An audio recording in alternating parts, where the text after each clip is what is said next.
오늘도 편안한 시간 보내고 계신가요? 오늘 들려드릴 이야기는 나도양의 벙어리 삼룡이입니다.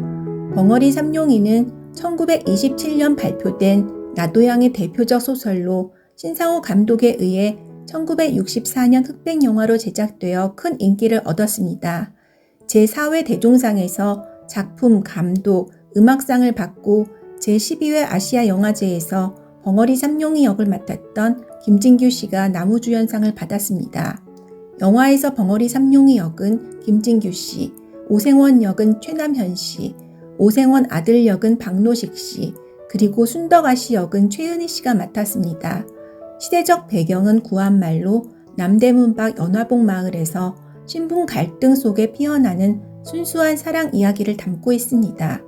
본격적인 소설 낭독에 들어가기 앞서 등장인물을 소개합니다. 등장인물 오생원. 인심 이후에 동네 사람들에게 존경을 받으나 자식 농사는 망치고 말아요.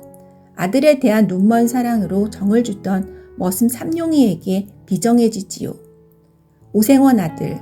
3대 독자로 버릇없이 자라 심성이 포악하고 아나무인인 인물이에요.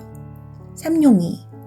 주인에게 충성하며 인내심이 많고 순수한 영혼을 가진 머슴. 벙어리라는 장애를 자신의 거스를 수 없는 운명으로 받아들이며 순응하면서 살아가요. 새 아씨에 대한 사랑으로 운명의 저편에 서게 되지요. 아씨, 몰락한 양반가의 딸로 돈에 팔려와 남편에게 모진 학대와 추모 속에 살아가요. 이제 시작합니다. 눈 감고 편안히 들으세요.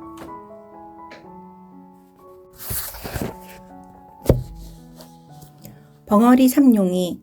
내가 10살이 될랑말랑 할 때이니까 지금으로부터 14, 5년 전 일이다. 지금은 그곳을 청엽정이라 부르지만은 그때는 연화봉이라고 이름하였다. 즉 남대문에서 바로 내다보면은 오정포가 놓여있는 산등성이가 있으니 그 산등성이 이쪽이 연화봉이요. 그 세에 있는 동리가 역시 연화봉이다. 지금은 그곳에 빈빈굴이라고 할 수밖에 없이 지저분한 촌락이 생기고 노동자들밖에 살지 않는 곳이 되어버렸으나 그때에는 자기네 딴은 행세한다는 사람들이 있었다. 집이라고는 10여 호밖에 있지 않았고 그곳에 사는 사람들은 대개 과목밭을 하고 또는 채소를 심거나 그렇지 아니하면 콩나물을 길러서 생활을 하여 갔었다. 여기에 그중 큰 과목밭을 갖고 그중 여유 있는 생활을 하여 가는 사람이 하나 있었는데 그의 이름은 잊어버렸으나 동리 사람들이 부르기를 오생원이라고 불렀다. 얼굴이 동탕하고 목소리가 마치 여름의 버드나무에 앉아서 길게 목 누려오는 매미소리 같이 저르렁저르렁 하였다. 그는 몹시 부지런한 중년 늙은이로 아침이면 새벽 일찍이 일어나서 앞뒤로 뒷짐을 지고 돌아다니며 집안일을 보살피는데 그 동리에는 그가 마치 시계와 같아서 그가 일어나는 때가 동리 사람이 일어나는 때였다. 만일 그가 아침에 돌아다니며 잔소리를 하지 않으면 동리 사람들이 이상하여 그의 집으로 가보면 그는 반드시 몸이 불편하여 누웠었다. 그러나 그와 같은 때는 1년 360일에 한 번 있기가 어려운 일이요. 이태나 3년에 한 번 있거나 말거나 하였다. 그가 이곳으로 이사를 온 지는 얼마 되지 아니하나 그가 언제든지 감투를 쓰고 다니므로 동리 사람들은 양반이라고 불렀고 또 그 사람도 동리 사람들에게 그리 인심을 잃지 않으려고 섣달이면 북어회, 김톳, 동리 사람들에게 나누어주며 농사에 쓰는 연장도 넉넉히 장만한 후 아무 때나 동리 사람들이 쓰게 하므로 그 동리에서는 가장 인심호하고 존경을 받는 집인 동시에 세력이 있는 집이다. 그 집에는 삼룡이라는 벙어리 하인 하나가 있으니 키가 본시 크지 못하여 땅딸보로 되었고 고개가 빼지 못하여 몸뚱이에 대강이를 갖다가 붙인 것 같다. 거기다가 얼굴이 몹시 얽고 입이 몹시 크다.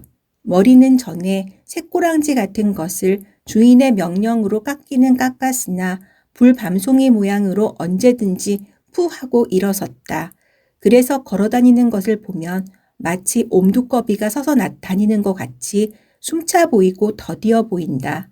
동리 사람들이 부르기를 삼룡이라고 부르는 법이 없고 언제든지 벙어리, 벙어리라고 하든지 그렇지 않으면 앵모, 앵모 한다.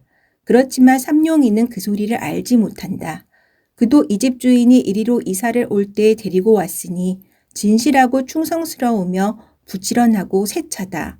눈치로만 지내가는 벙어리지만은 말하고 듣는 사람보다 슬기로울 적이 있고 평생 조심성이 있어서 결코 실수할 적이 없다. 아침에 일어나면 마당을 쓸고 소와 도야지에 여물을 먹이며 여름이면 밭에 풀을 뽑고 나무를 실어들이고 장작을 패며 겨울이면 눈을 쓸고 장 심부름이며 진 일 마른 일 할 것 없이 못하는 일이 없다. 그럴수록 이 집 주인은 벙어리를 위해주며 사랑한다. 혹시 몸이 불편한 기색이 있으면 쉬게 해주고 먹고 싶어하는 듯한 것은 먹이고 입을 때 입히고 잘 때 재운다. 그런데 이 집에는 3대 독자로 내려오는 그 집 아들이 있다. 나이는 17살이나 아직 14살도 되어 보이지 않고 너무 귀엽게 기르기 때문에 누구에게든지 버릇이 없고 어리광을 부리며 사람에게나 짐승에게 잔인 포악한 짓을 많이 한다. 동리 사람들은 그를 호래 자식, 애비 속상하게 할 자식이야. 저런 자식은 없는 것만 못해 하고 욕들을 한다. 그러나 그의 어머니는 아들이 잘못할 때마다 그의 영감을 보고 그 자식을 좀 때려 죽으려. 왜 그런 것을 보고 가만둬? 하고 자기가 대신 때려주려고 나서면 아니요. 아직 철이 없어. 그렇지. 저도 지각이 나면 그러지 않을 것이 아니요. 하고 너그럽게 타이른다. 그러면 마누라는 외가리처럼 소리를 지르며 철이 없긴 지금 나이가 몇이요?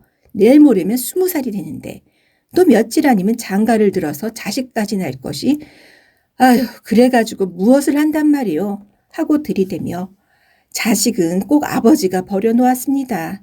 자식 귀한 것만 알았지. 버릇 가르칠 줄은 모르니까.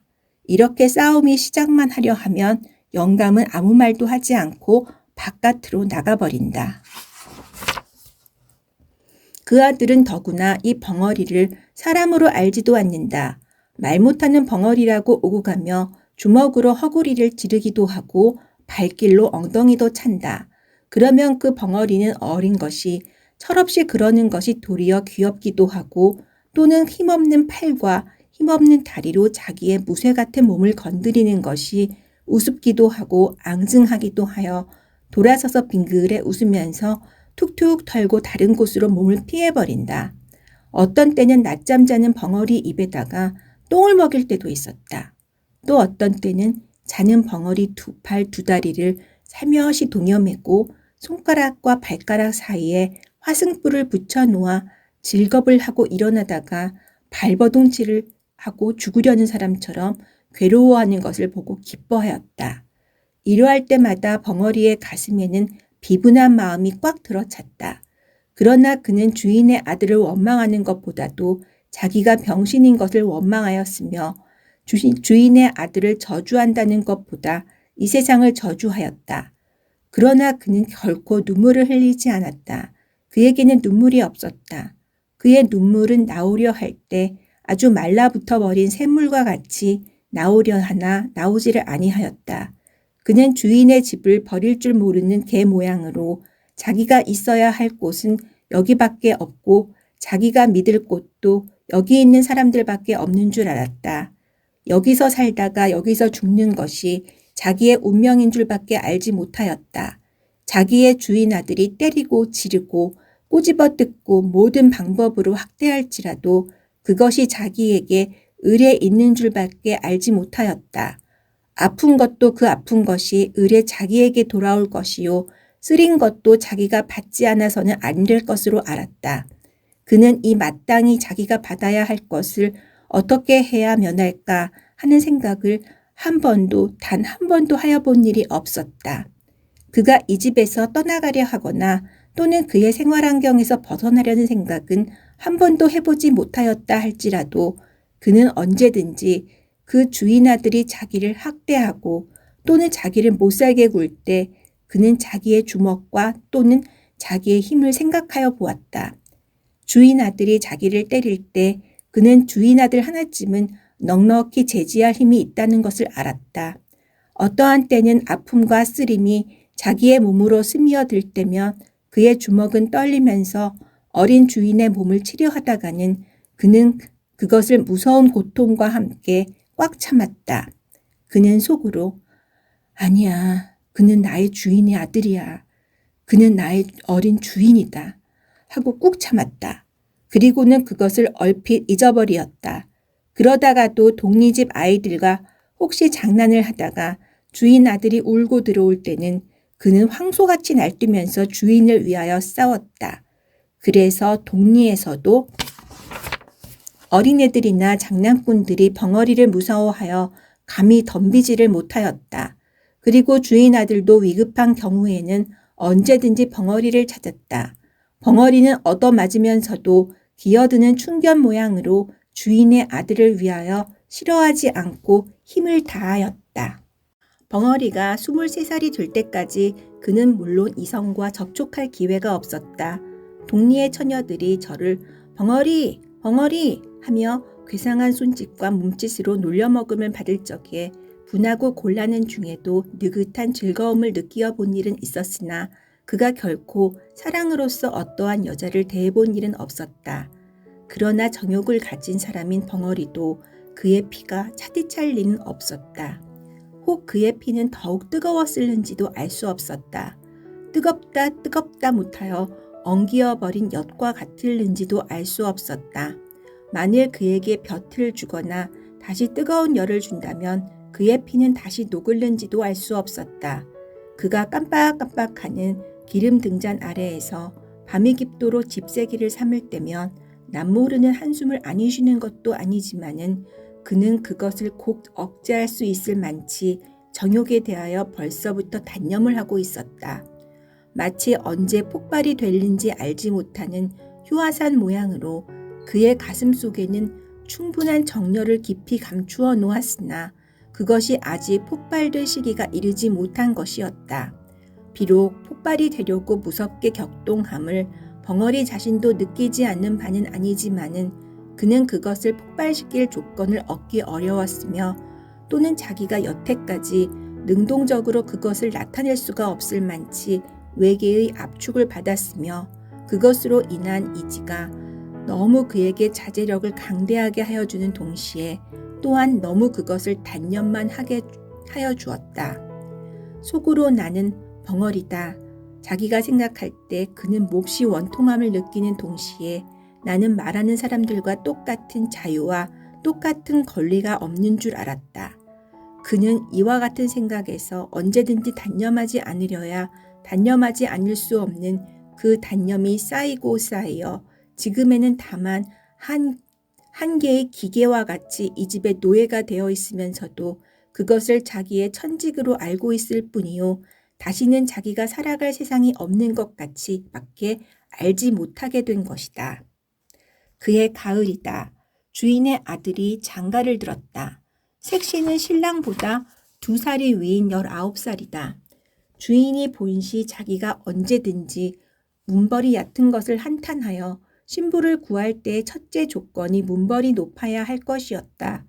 그러나 문벌이 있는 집에서는 그리 쉽게 색시를 내놓을 리가 없었다. 그러므로 하는 수 없이 그 어떠한 영락한 양반의 딸을 돈을 주고 사오다시피 하였으니 무남동녀 외딸을 둔 남촌 어떤 과부를 꿀을 발라서 약혼을 하고 혹시나 무슨 딴소리가 있을까 하여 부랴부랴 성례를 시켜버렸다. 혼인할 때의 비용도 그때 돈으로 3만 냥을 썼다.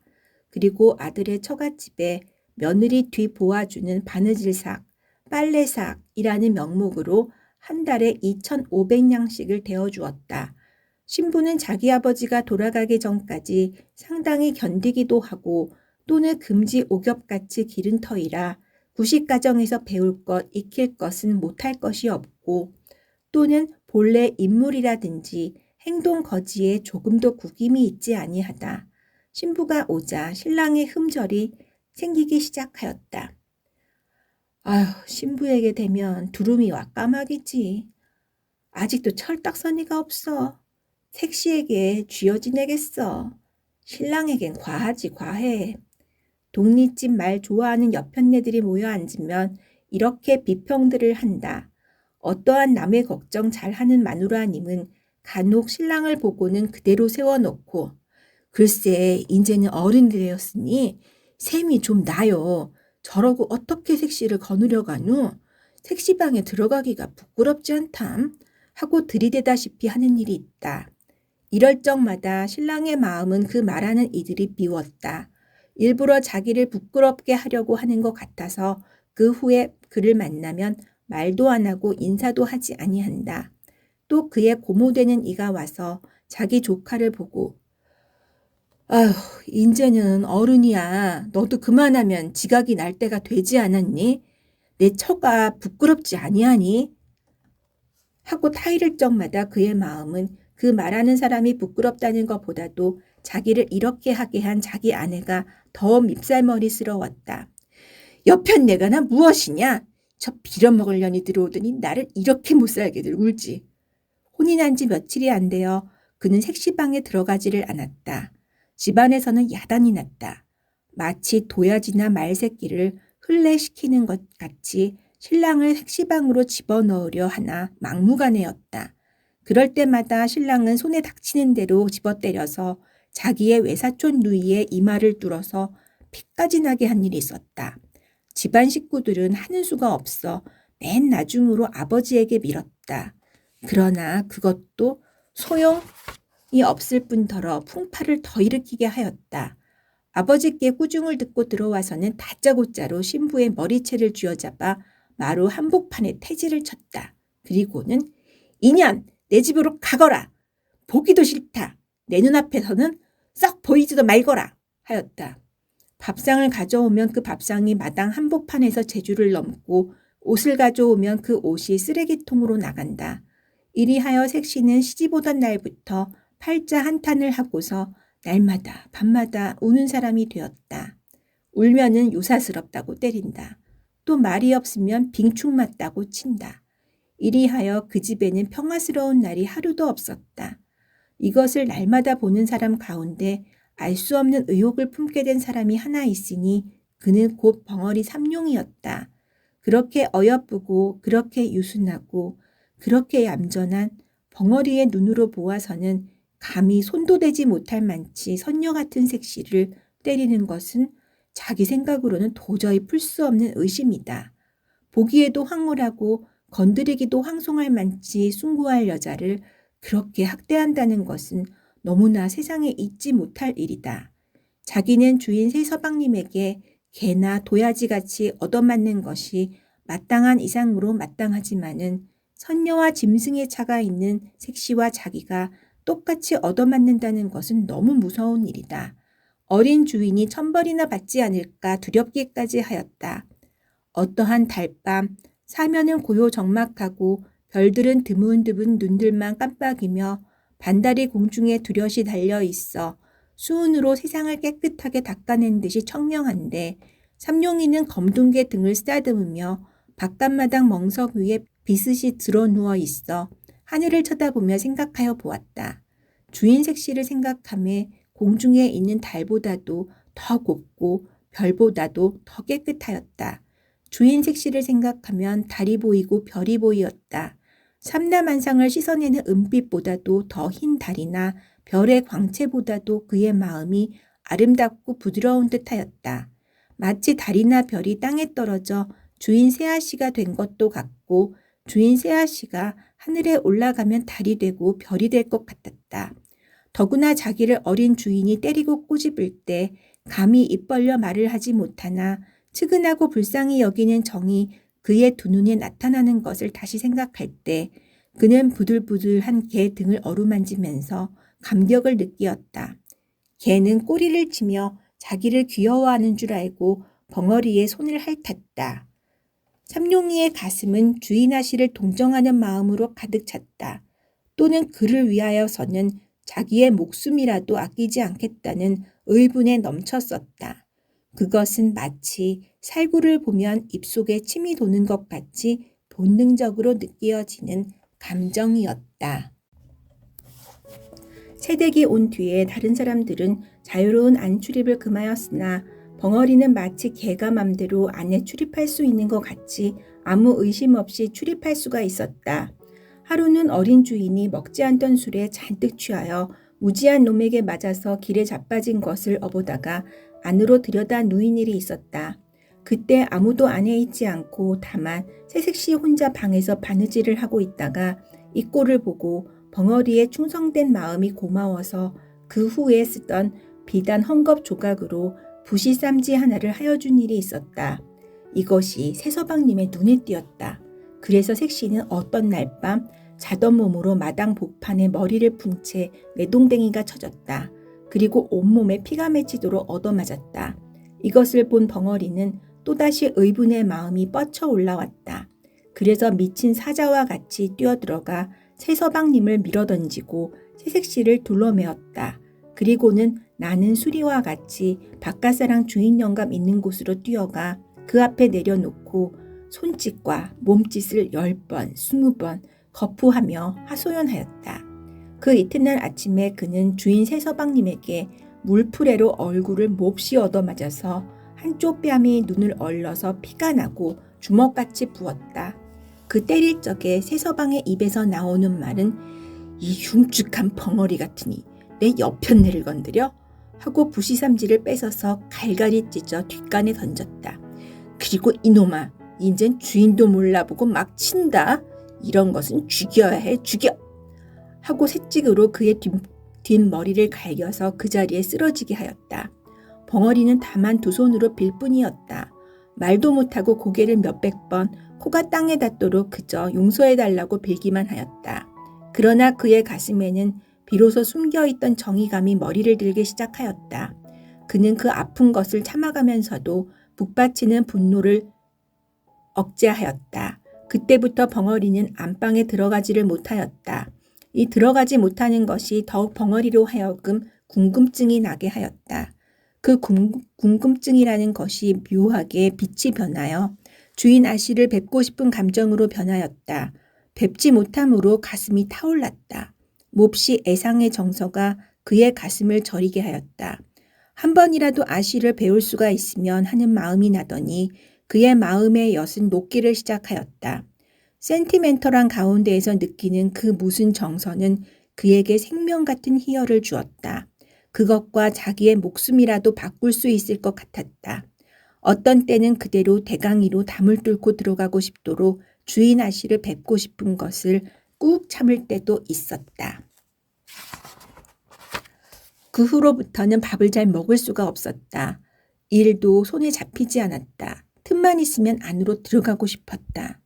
주인이 전보다 많이 밥과 음식을 주고 더 편하게 하여 주었으나 그것이 싫었다. 그는 밤에 잠을 자지 않고 집 가장자리로 돌아다녔다.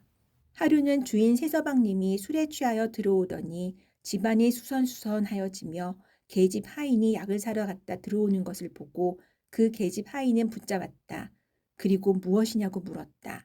계집 하인은 한 주먹을 뒤통수에 대고 얼굴을 젊다고 하는 뜻으로 쓰다듬으며 둘째 손가락을 내밀었다. 그것은 그 집 주인은 엄지손가락이요. 둘째 손가락은 새서방님이라는 뜻이요. 주먹을 뒤통수에 대는 것은 여편네라는 뜻이요. 얼굴을 문지르는 것은 이쁘다는 뜻으로 벙어리에게 쓰는 암호다. 그런 뒤에 다시 혀를 내밀고 눈을 뒤집어 쓰는 형상을 하고 두 팔을 쫙 벌리고 뒤로 자빠지는 꼴을 보이니 그것은 사람이 죽게 되었거나 앓을 적에 하는 말 대신의 손짓이다. 벙어리는 눈을 크게 뜨고 계집 하인에게 한 발짝 가까이 들어서며 놀라는 듯이 멀거니 한참이나 있었다. 그의 가슴은 무섭게 격동하였다. 자기의 그리운 주인 아씨가 죽었다는 말이 아닌가? 그는 두 주먹을 마주치며 한숨을 쉬었다. 그리고는 자기 방에 들어가 무엇을 생각하는 것처럼 두어 시간이나 두 눈만 껌뻑껌뻑하고 앉았었다.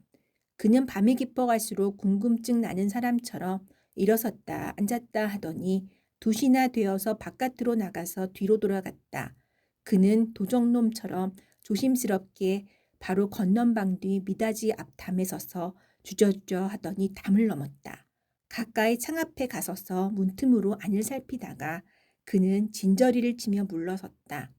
어두운 방에 그의 손과 발이 마치 그 뒤에 있는 감나무 잎같이 떨리더니 그대로 문을 박차고 뛰어들어갔을 때 그의 팔에는 주인 아씨가 한 손에 기다 면주 수건을 들고서 한 팔로 벙어리의 가슴을 밀치며 뻗대었다. 벙어리는 다만 눈이 둥글해서 에헤 소리만 지르고 그 수건을 뺏으려 애쓸 뿐이다. 집안이 야단났다. 에이구, 집안이 망했군. 어디 사내가 없어서 벙어리를. 어쨌든 알 수 없는 일이야. 하는 소리가 이 구석 저 구석에서 수군댄다. 그 이튿날 아침에 벙어리는 온몸이 짓이긴 것이 되어 마당에 거꾸러져 입에서 피를 토하며 신음하고 있었다. 그 곁에 서는 새서방이 쇠존 몽둥이를 들고서 문초를 한다. 이놈! 하고는 음란한 흉내는 모조리 하여가며 건넌방을 가리킨다. 그러나 벙어리는 손을 내저을 뿐이다. 또 몽둥이에는 살점이 묻어나왔다. 그리고 피가 흘렀다. 벙어리는 타들어가는 목으로 소리도 못하며 고개만 내젓는다. 그는 피를 토하고 고꾸라지며 이마를 땅에 비비며 고개를 내흔든다. 땅에는 피가 스며든다. 새서방은 채찍 끝에 난 뭉치를 달아서 가슴을 훔쳐 갈겼다가 힘껏 잡아 뽑았다. 벙어리는 그대로 고꾸라지며 말이 없었다. 새서방은 그래도 시원치 아니하였다. 그는 어제 벙어리가 새로 갈아놓은 낫을 들고 달려왔다. 그는 그 시퍼렇게 드는 날을 번쩍 들었다. 그래서 벙어리를 찌르려 할제 벙어리는 한 팔로 그것을 받았고 집안 사람은 달려들었다. 벙어리는 낫을 뿌리쳐 뺏어서 저리로 던지고 그대로 까무러쳤다. 주인은 집안이 망하였다고 사랑에 누워서 모든 일을 들은 채 만채 문을 닫고 나오지를 아니하며 집안에서는 색시를 쫓는다고 야단이다. 그날 저녁 때 벙어리는 다시 끌려 나왔다. 그때에는 주인 새서방이 그의 입던 옷과 신짝을 주며 눈을 부릅뜨고 손을 멀리 가리키며 가거라. 이제는 우리 집에 있지 못한다 하였다. 이 소리를 듣는 벙어리는 기가 막혔다. 그에게는 이 집 외에 다른 집이 없다. 이 집 외에는 살 곳이 없었다. 자기는 언제든지 이 집에서 살고 이 집에서 죽을 줄밖에 몰랐다. 그는 새서방님의 다리를 끼어안고 애걸하였다. 말도 못하는 것을 몸짓과 표정으로 간곡한 뜻을 표하였다. 그러나 새서방님은 발길로 지르고 사람을 불렀다. 이놈을 내쫓아라. 벙어리는 죽은 개 모양으로 끌려나갔다. 그리고 대강팽이를 개천 구석에 들이박히면서 나가 곤드라졌다가 일어서서 다시 들어오려 할 때에는 벌써 문이 닫히었다. 그는 문을 두드렸다. 그의 마음으로는 주인 영감을 찾았으나 부를 수가 없었다. 그가 날마다 열고 날마다 닫던 문이 지금은 열려 하나 자기를 내어 쫓고 열리지를 않는다. 자기가 건사하고 자기가 거두던 모든 것이 오늘에는 자기의 말을 듣지 않는다. 어려서부터 지금까지 모든 정성과 힘과 뜻을 다하여 충성스럽게 일한 값이 오늘의 이것이다. 그는 비로소 믿고 바라던 모든 것이 자기의 원수가 된 것을 알았다. 그는 그 모든 것을 없애버리고 자기도 또한 없어지는 것이 나은 것을 알았다. 그날 저녁 밤은 깊었는데 멀리서 닭이 우는 소리와 개 짖는 소리뿐이 들린다. 난데없는 화염이 벙어리 있던 오생원 집을 에워쌌다. 그 불은 미리 놓으려고 준비하여 놓았는지 집 가장자리로 쭉 돌아가며 흩어놓은 불에 모조리 돌아붙어 공중에서 내려다보면은 집의 윤곽이 선명하게 보일 듯이 불이 타오른다. 불은 마치 피 묻은 살을 맛있게 잘라 먹는 요마한 혓바닥처럼 날름날름 집 한 채를 삽시간에 먹어버리었다. 이와 같은 화염 중으로 뛰어들어가는 사람이 하나 있으니 그는 다른 사람이 아니라 낮에 이 집을 쫓겨난 삼룡이다. 그는 먼저 사랑에 가서 문을 깨뜨리고 주인을 업어다가 밭 가운데 놓고 다시 들어가려 할제 그의 얼굴과 등과 다리가 불에 대어 쭈그러져 드는 것을 알지 못하였다. 그는 건너방으로 뛰어들었다. 그러나 색시는 없었다. 다시 안방으로 뛰어들었다. 그러나 또 없고 새서방이 그의 팔에 매달리며 구원하기를 애걸하였다. 그러나 그는 그것을 뿌리쳤다. 다시 석가래가 시뻘겋게 타면서 그의 머리에 떨어졌다. 그의 머리는 홀랑 벗겨졌다. 그러나 그는 그것을 몰랐다. 그는 부엌으로 가보았다. 거기서 나오다가 문설주가 떨어지며 왼팔이 부러졌다. 그러나 그것도 몰랐다. 그는 다시 광으로 가보았다. 거기도 없었다. 그는 다시 건넌방으로 들어갔다. 그때야 그는 새아씨가 타 죽으려고 이불을 쓰고 누워있는 것을 보았다. 그는 새아씨를 안았다. 그리고는 길을 찾았다. 그러나 나갈 곳이 없었다. 그는 하는 수 없이 지붕으로 올라갔다. 그는 비로소 자기의 몸이 자유롭지 못한 것을 알았다. 그러나 그는 자기가 여태까지 맛보지 못한 즐거운 쾌감을 자기의 가슴에 느끼는 것을 알았다. 새아씨를 자기 가슴에 안았을 때 그는 이제 처음으로 살아난 듯하였다. 그는 자기의 목숨이 다한 줄 알았을 때 그 새아씨를 자기 가슴에 힘껏 끼어 안았다가 다시 그를 데리고 불 가운데를 헤치고 바깥으로 나온 뒤에 새아씨를 내려놓을 때에 그는 벌써 목숨이 끊어진 뒤였다. 집은 모조리 타고 벙어리는 새아씨 무릎에 누워 있었다. 그의 울분은 그 불과 함께 사라졌을는지 평화롭고 행복한 웃음은 그의 입 가장자리에 10개 나타났을 뿐이다.